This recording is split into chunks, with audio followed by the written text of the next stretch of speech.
কি হলো ঘোড়া? আর একজন আমার চশমাটা কাঁচটা ফাটিয়ে দিল।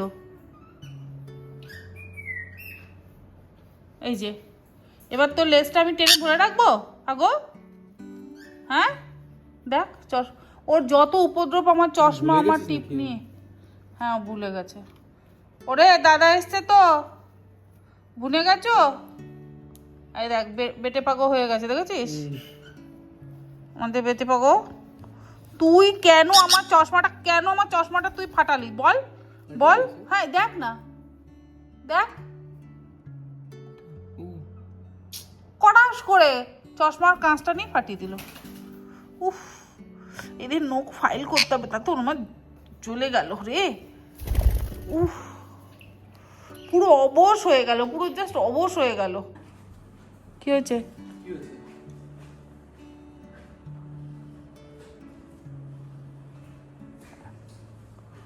ওগুলো আবার কি আনলি? তেনারা নিজেরা বেরিয়েছেন, মুনাই আমার বেরিয়েছে।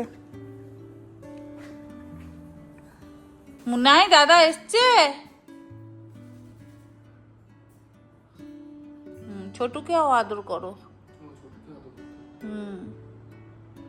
পাগি কই? না সিরিয়াসলি পাগল, তুই যে কি করলি আমার চশমাটাকে না পুরো কটাস করে এখানে। ওর যত উপদ্রব আমার। না তুই প্লিজ আমার চশমা বসবি না, তুই আমার টিপ খাবি না। না টিপ খাবি না, একদম আমার টিপ খাবি না। আমার টিপ, আমার চশমা, এই যে চশমার কাঁচটা ঠিক এখানটা ফাটালো গ্লাসটা, এই সেদিনকে করে আনলাম। দেখ পুরো গর্ত করে দিল, দেখেছিস? সেটা আর বাইরে পড়তে পারবো না। এবারে একটা গ্লাস আমাকে এখন বানাতে দিতে হবে, তুই বল। পাগো এরকম উপদ্রব কেন করিস বাবা? কেন তোর কিসের? আয় তোর লেজটা টেনে ছিঁড়ে দেবো, লেজটা টেনে ছিঁড়ে দেবো, বল বল বল। তোর মানে ওর মানে আমার মাথাটা ভীষণ পছন্দ, আর আমাকেই হচ্ছে আসল পছন্দ। খিদে পায়নি? খিদে পায়নি? খেতে দেবো? রুটি দেবো? হাত মুখ ধুয়ে নে, ওদেরকে নামিয়ে রেখে দিয়ে যা ওয়াশরুমে। না ওয়াশরুমে নিয়ে যাস না, পেস্ট কন্ট্রোল করেছে তো, ওখানে বাথরুমের গন্ধ। ওকে ওখানে গিয়ে বাসা করবে নাকি? এরম ব্যাপার। ঘর পেয়ে গেছি। গুড মর্নিং, কেমন আছেন সকলে? আশা করি ভালো আছেন। আর লাস্ট দিন আপনারা দেখেছেন যে আমি বাড়িতে পেস্ট কন্ট্রোল করিয়েছিলাম। অনেকেই ফোন নাম্বার চেয়েছেন, আমি দীপঙ্কর মণ্ডলের ফোন নাম্বার স্ক্রিনে দিয়ে দেবো আর ডেসক্রিপশনেও দিয়ে দেবো। আর যারা যারা কমেন্ট করেছেন পেস্ট কন্ট্রোলের নাম্বার চাওয়ার জন্য, তাদের আমি কমেন্টসের মধ্যেও সেই রিপ্লাইটা চেষ্টা করবো দিয়ে দিতে। তো পেস্ট কন্ট্রোল তো হয়েছে, কিন্তু তারপরেও আমাদের নিজেদের পরিষ্কার করাটা কিন্তু ভীষণভাবে জরুরি। উনি ওনার মতন সমস্ত কাজকর্ম করে দিয়ে চলে গেছেন, এবার আমাকে এই জায়গাগুলোকে আবার ক্লিন করতে হচ্ছে। কারণ ওই যে ছোট ছোট আরশোলাগুলো, স্পাইডারগুলো বা আরশোলার যে ডিমগুলো, সেগুলো তো পড়ে রয়েছে। তো সেগুলো যদি আমি ক্লিন না করি, তাহলে আবার ওগুলো থেকেই আবার অপরিষ্কার ব্যাপারটাও থাকবে, এবং আমার মনে হয় কি বলবো, মানে দেখতেও তো খারাপ লাগবে, এবং আবার হয়তো 15-20 দিন পর বা এক সপ্তাহ 1 মাস পর সেগুলো থেকেই আবার জন্ম নেবে।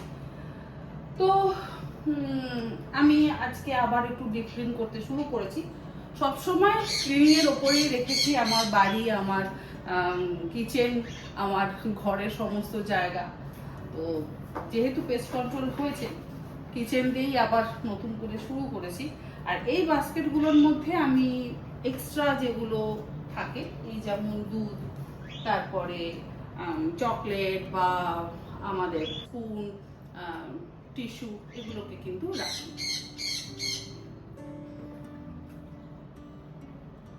রান্নাঘর গোছানোটাও না আমার একটা বড্ড বেশি ম্যানিয়ার মধ্যে পড়ে গেছে। মানে দুদিন অন্তর অন্তরই আমি এগুলোকে নামিয়ে গোছাতে শুরু করি। এই বেকিং এর সমস্ত জিনিসপত্রগুলো না এই উপরে রাখছি, আমি সবসময় বেকিং এর জিনিসপত্রগুলো উপরে রাখছি, আর যেগুলো খুব একটা রেগুলার ইউজ হয় না সেগুলোকে একদম পেছনের দিকে করে দিচ্ছি। অনেক জিনিস আছে যেগুলো রেগুলার কিন্তু আমাদের ইউজ হয় না, কিন্তু সেগুলোর থেকেই আবার নানান রকম আরশোলা বা স্পাইডারের উৎপত্তি হয়।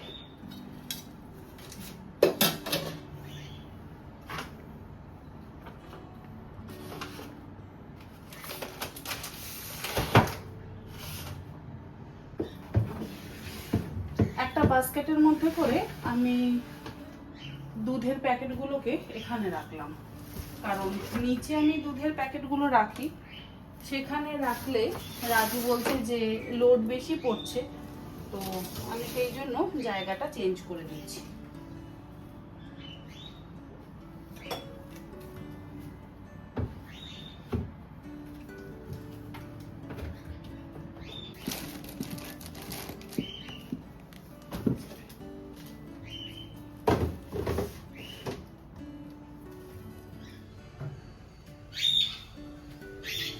আজকে বাড়িতে কিছু গেস্ট আসবেন, তাদের জন্য আবার প্রিপারেশন চলছে। আলুর দম বানাচ্ছি, তার সাথে থাকবে মাছের কচুরি, আর চিকেন চাপ বানাবো, মাটন বিরিয়ানি, আর স্টার্টারে ওই ফিশ ফিঙ্গার, আর হয় মোমো, তা না হলে ডিমের চপ বা এই ধরনের কিছু একটা বানাবো, ডিম চিংড়ির চপ বা এনিথিং। বেশ ভালো বড় সাইজের মুরগির ডিম পেয়েছি, তো এই সমস্ত বানাবো। আর বেরেস্তা তো আমি এরকম বাড়িতে করে রাখি, এগুলো করে রাখি বলে আমার কাজের অনেক সুবিধা হয়। আমি একটু বেরেস্তাটা গুঁড়ো করে নিয়েছি, আর এখানে দেব আলুর দমের জন্য 1 কোয়া রসুন। খুব বেশি রসুন দেব না, কারণ বাবা অর্থাৎ আমার শ্বশুর মশাই আবার রসুন একদম পছন্দ করে না, তো সেখানে আমি অল্প একটু রসুন যদি দিয়ে থাকি সেটা অ্যাডজাস্টেবল। বাবা নিজেও যেহেতু বেশ ভালো রান্না করতে পারে, তো সেই জন্য বাবার নাকটা হচ্ছে সাংঘাতিক। আর রসুন যদি আমি 1 কোয়া থেকে 2 কোয়া দিই, ঠিক বুঝে যাবে, বলবে রসুন বেশি দিয়েছো, খাওয়া যাবে না।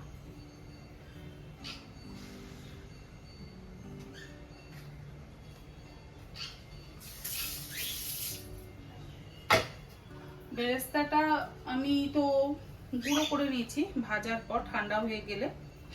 আর 1 কোয়া রসুন, আদা, এর মধ্যে দেব একটু টক দই, টক দইটাও একসাথে ব্লেন্ড করব, তার সাথে কাজুটাও অল্প একটু এর মধ্যে একসাথে দিয়ে ব্লেন্ড করে নেব।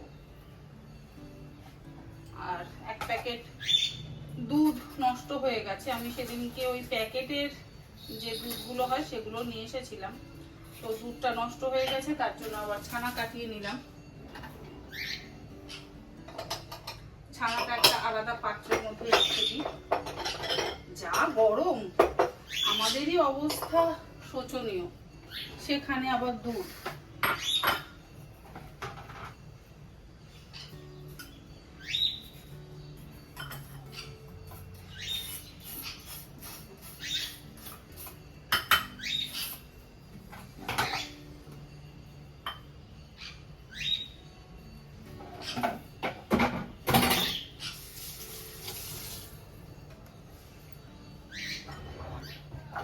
এক সময় না আমি নিজেই এত গোছানোর পরও কোথায় কোথায় যে কোন জিনিসগুলো ঢুকিয়ে দিই খুঁজে পাই না।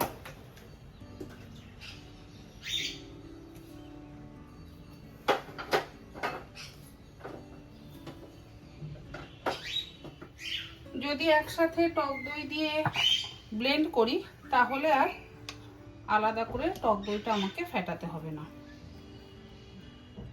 আর এটা তো আমার ঘরে পাতা টক দই,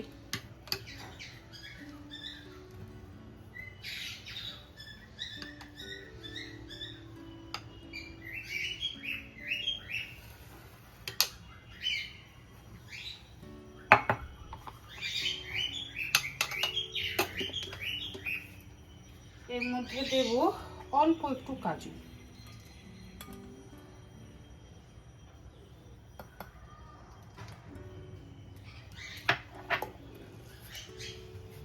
ও কাঁচা লঙ্কাটা দেওয়া হলো না। এই যে এর মধ্যে 4-5টা সরু সরু কাঁচা লঙ্কা দিলাম। এত সরু কাঁচা লঙ্কাগুলো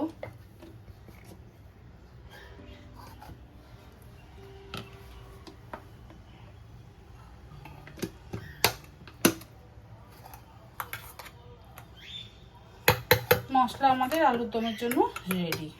আলুগুলো আমি প্রেসার কুকারে সেদ্ধ করে নিয়েছিলাম, সেদ্ধ করে নিয়ে আর খোসা সমেত লবণ দিয়ে সেদ্ধ করে নিয়েছি। আর সেদ্ধ হয়ে গেলে তারপরে আমি অল্প একটু হলুদ আর সামান্য একটু লবণ দিয়ে আলুগুলোকে ভেজে নিয়েছি। এবারে আলু ভাজার তেলের মধ্যেই আমি দিলাম চিনি ফোড়ন। কোনো রকম জিরে টিরে আমি ফোড়ন দিচ্ছি না।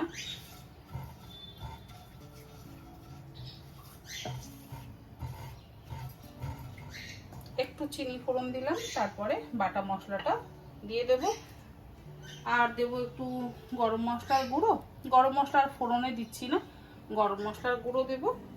তারপরে অল্প একটু ক্রিম দিলেও দেওয়া যায়, না দিলেও হয়, কোনো অসুবিধা নেই। নর্মালি আমি আলুর দমটা আজকে করবো। তেলটা তো বেশ গরম হয়ে গেছে আর চিনিটাও লাল হয়ে গেছে। এবারে আমি বাটা মশলাটা দিয়ে দিলাম।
হলুদ, কাশ্মীরি লঙ্কা আর জিরে গুঁড়ো দিলাম। আর নুনটাও দিয়ে দিয়েছি। এবারে মশলাটাকে ভালো করে কষিয়ে নেব। বেরেস্তা ভেজে নিয়ে যদি করা হয় তাহলে রান্না হতে খুব কম সময় লাগে। সব থেকে বেশি সময় লাগে পেঁয়াজ ভাজতে, পেঁয়াজ কষতে। সেই সময়টাই যেহেতু আমরা অন্য জায়গায় আগে দিয়ে দিচ্ছি, তাই রান্না করতে সময়টা কম লাগে। আজকাল কিন্তু ব্লিঙ্কিট বা অনলাইনেও বেরেস্তা অ্যাভেলেবেল।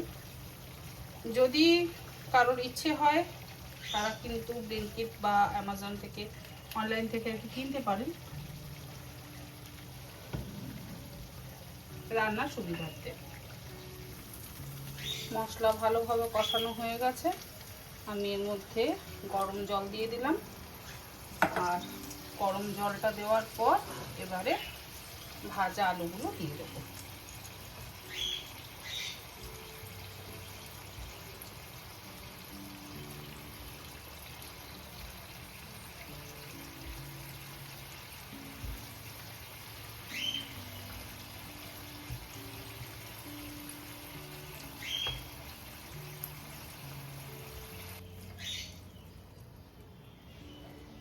দেবো একটু শাহি গরম মশলার গুঁড়ো, আর দেব কসুরি মেথির গুঁড়ো অল্প।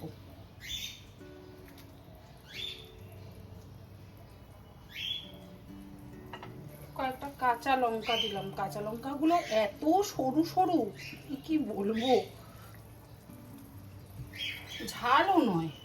তখন 6-7টা কাঁচা লঙ্কা দিলাম বেটে, এখন আবারও 5-6টা দিলাম। ঝাল হয়নি একদম। আলুর দম একটু ঝাল ঝাল না হলে ভালো লাগে?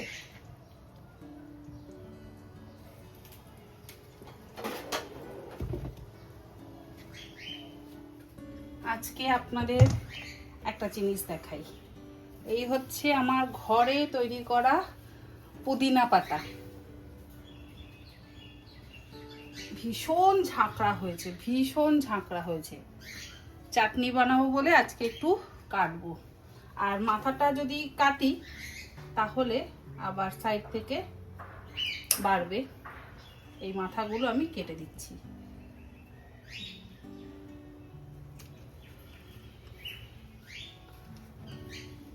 ঝাঁকড়া হয়ে গেছে।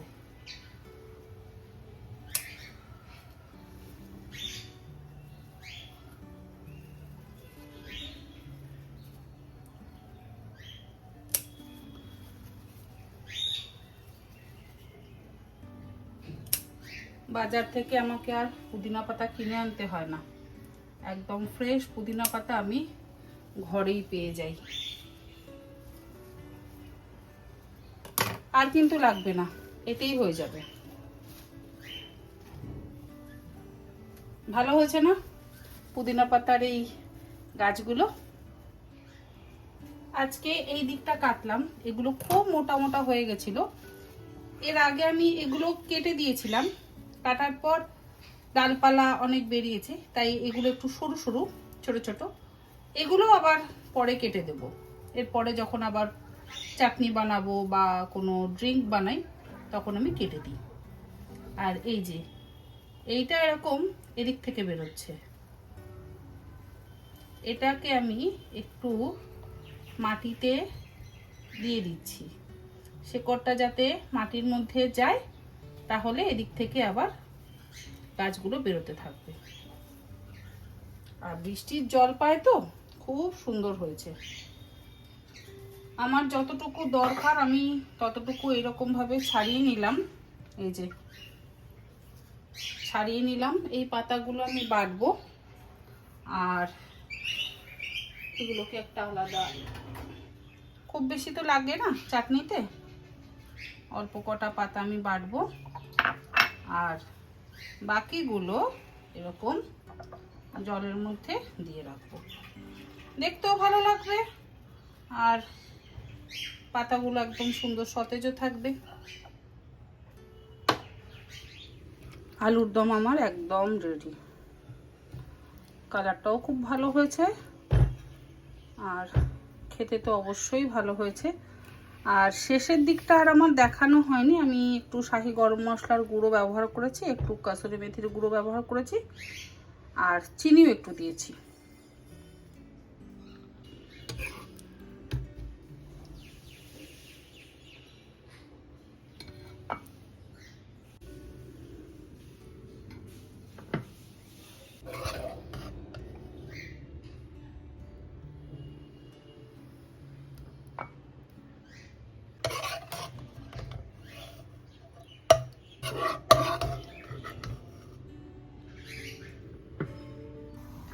বিরিয়ানির প্রিপারেশনটা করে নেব।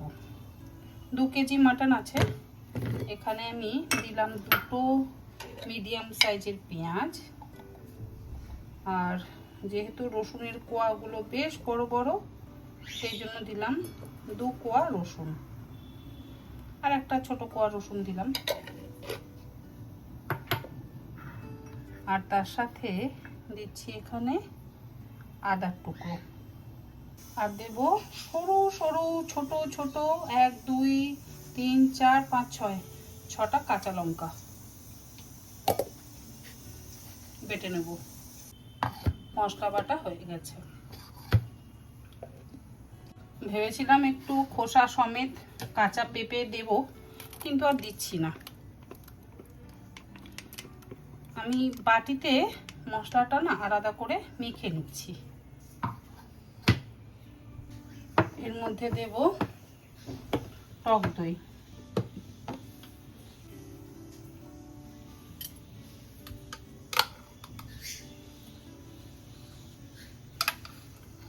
মোটামুটি এখানে আমি ওই হাফ কাপের থেকে একটু না, 1 কাপই ধরুন, 1 কাপ পরিমাণে টক দই দিলাম। তারপর এর মধ্যে দিচ্ছি বিরিয়ানি মশলা, অল্প একটু জিরে গুঁড়ো দেব, খুব অল্প, 1 চামচ। অল্প দেব ধনে গুঁড়ো, এটাও অল্প, 1 চামচ। আর দেব রোজ ওয়াটার, কেওড়া ওয়াটার। কেওড়া ওয়াটার দিলাম আমি এখানে 4 টেবিল চামচ। তার সাথে রোজ ওয়াটারও দিলাম 4 টেবিল চামচ। আন্দাজেই দিচ্ছি, আমার আন্দাজটা মোটামুটি টেবিল চামচ হিসেবেই আমি ব্যবহার করছি। এবার এটাকে খুব ভালো করে মিশিয়ে নেব।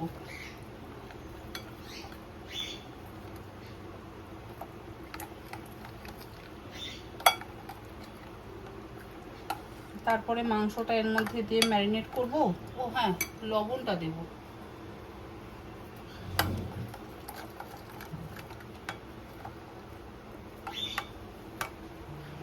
শাহি গরম মশলার গুঁড়োটা দিইনি, এটা একটু দিলাম, 1/2 চামচ।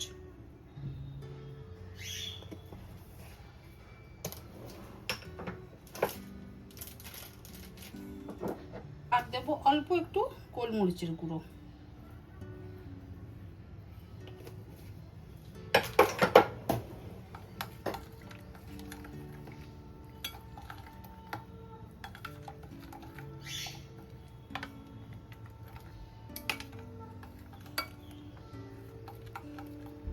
আর মাংসটা তো আমি সেদ্ধ করব এর মধ্যে ইনস্ট্যান্ট পটে। এর মধ্যে দেব আমি মোটামুটি 1/3 কাপ পরিমাণে ঘি।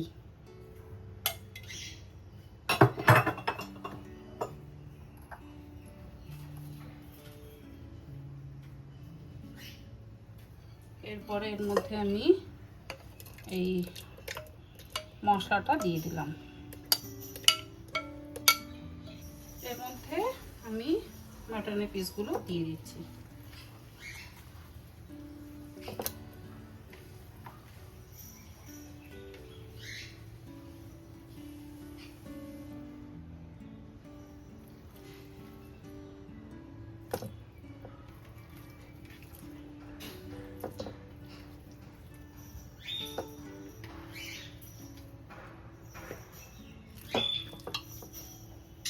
এবার এই মাখাটা কিন্তু ভালো করে হাত দিয়ে মাখতে হবে। এটা কোনো চামচ বা, এবার এই মাখাটা হাত দিয়ে ভালো করে মাখতে হবে।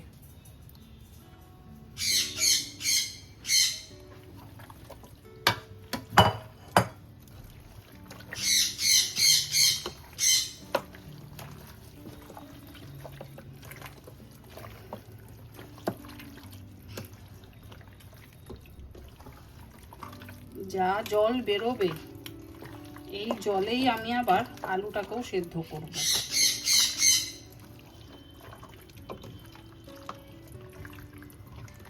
এর মধ্যেও সেদ্ধ করে নিলে হয়, একবারে আলাদা করে করবার দরকার পড়বে না।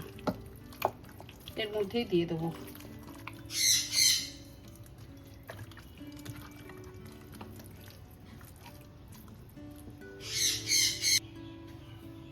আমি একটু ছোট সাইজের আলুগুলো ব্যবহার করছি, আর গোটা গোটাই রাখছি। আলু আর ভাজলাম না, আলুগুলোকে সেদ্ধই করে নিই এর মধ্যে দিয়ে। তাহলে কি হবে, সুন্দর না মশলাটাও ঢুকে যাবে। মাংস তো আমরা পুরো 100% সেদ্ধ করবো না। ও বাবা, ওদের আর দাবি শেষ নেই।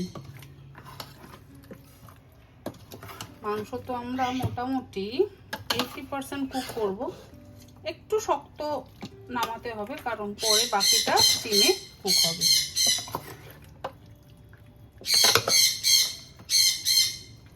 দেখছেন ওদের অবস্থা, ওদের আর দাবি শেষ নেই। আমি পেয়ারা পাচ্ছি না বাজারে, মানে বেশ দানাওয়ালা যে পেয়ারাটা হয় সেটা পাচ্ছি না, সেটার এখন আবদার যে দানাওয়ালা পেয়ারা দাও।